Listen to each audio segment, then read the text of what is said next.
The first time I stepped onto American soil, I thought I had finally escaped the weight of expectations.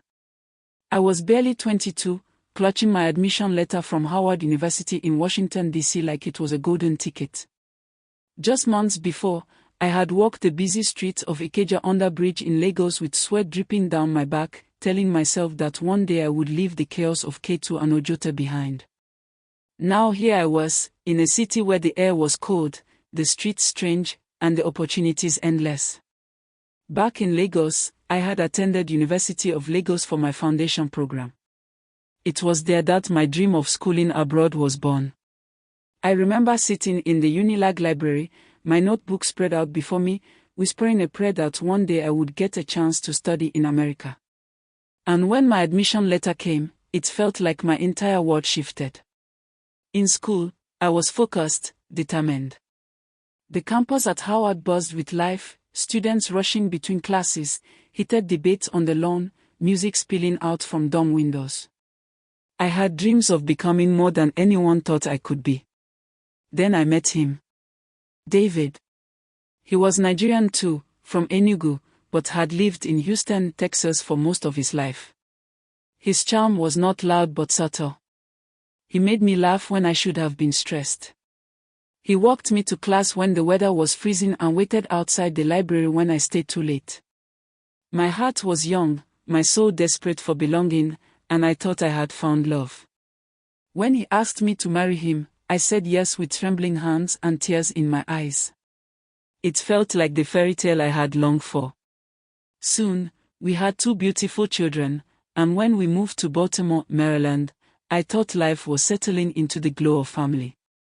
But warmth has a way of fading when shadows creep in.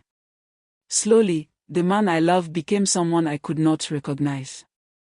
The laughter we once shared turned into silence, and that silence was filled with words I wish I could unhear. His hands, once gentle, became harsh. His presence, once my comfort, became my fear. I told myself to stay.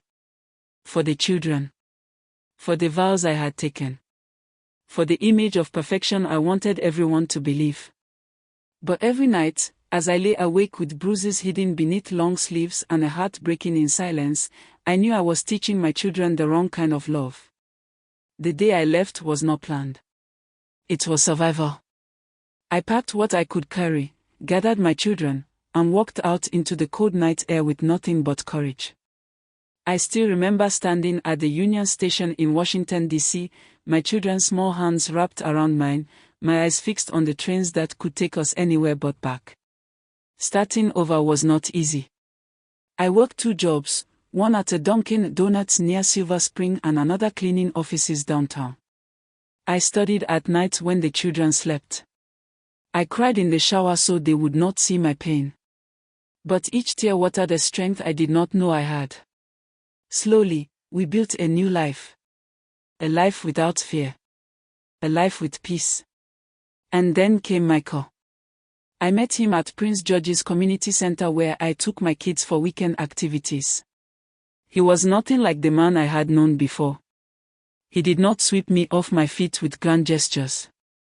Instead, he showed up consistently.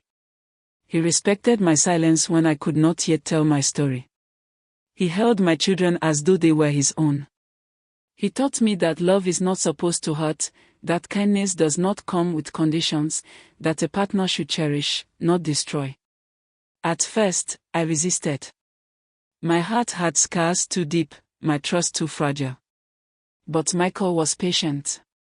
He built a bridge to my heart brick by brick, never rushing, never demanding. And slowly, I walked across. When he held me one night at his home in Alexandria, Virginia, and whispered, "You are safe with me," something inside me broke and healed all at once. For the first time in years, I believed it. I believed love could be safe. I believed I deserved to be cherished.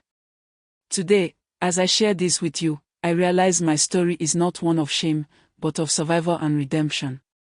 I walked through the fire, and though it almost consumed me, I came out stronger. My children see love in a new way now. They see laughter at the dinner table, gentle hands, a home filled with peace. And I see myself. Oh. Free. Loved. So I leave you with this question. Have you ever stayed in something that broke you because you thought leaving would break you even more? What gave you the courage to finally choose yourself? Share your stories in the comments, because your words might be the lifeline another woman desperately needs tonight. And before you go, please do not forget to like, share, and subscribe so we can keep building this circle of hope, where broken hearts find healing and love finds its way back home.